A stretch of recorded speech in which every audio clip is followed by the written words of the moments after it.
Salut, c'est Julia, on se retrouve en ce mardi après vous avoir sauvagement laissé jeudi sans vidéo.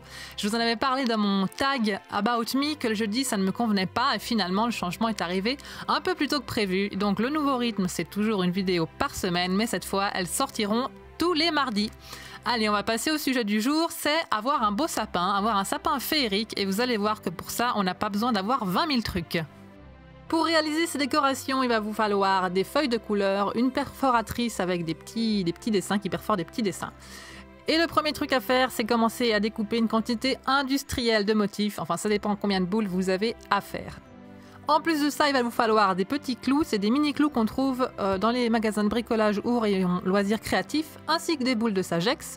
Vous voyez que j'ai les mains absolument dégueulasses, mais c'est ça de bricoler, hein, j'avais fait un peu de fimo avant et du coup la couleur avait transféré sur mes doigts, donc je suis désolée pour ça. Mais c'est les mains qu'on a un peu quand on bricole. Donc pour nos boules de Noël, vous prenez vos deux petites fleurs, où il faut les superposer, parce que sinon ça fait des trous, on voit du Sagex à travers et c'est pas joli. Donc là vous voyez, elles sont superposées et au milieu j'ai utilisé les petits clous pour les fixer. Ici je vous montre aussi une autre façon de faire, vous pouvez aussi prendre des épingles, ça ce sont des épingles à couture donc elles sont beaucoup plus longues que les petits clous et ça donne un genre différent puisqu'on voit que la tête d'épingle est comme une petite perle et ça fait un très joli centre de fleurs, vous allez voir ça tout de suite. La technique reste la même, on prend deux fleurs qu'on superpose, qu'on va venir placer sur la boule de Sagex et on épingle au centre. Vous faites tout le tour de la boule, généralement il y a une ligne de fabrication qu'il suffit de suivre en fait pour avoir quelque chose de droit et de régulier. Une fois que vous avez fait donc la première ligne, on continue avec la rangée supérieure et ainsi de suite jusqu'à recouvrir toute la boule. Et au moment de la fixer, quand il reste juste un petit trou, eh bien c'est très simple. On prend un ruban, la longueur ça dépend en fait si votre sapin a les branches serrées ou larges.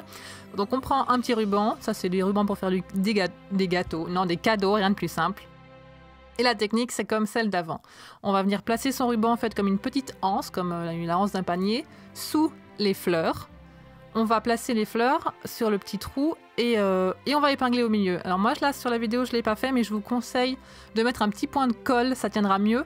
Même si la boule est super légère, en fait, c'est mieux de sécuriser avec un point de colle. Donc vous mettez de la colle entre la boule en Sagex et le ruban blanc que vous avez posé. Et voilà, c'est tout simple, c'est comme ça, vous en faites autant que vous voulez pour décorer votre sapin.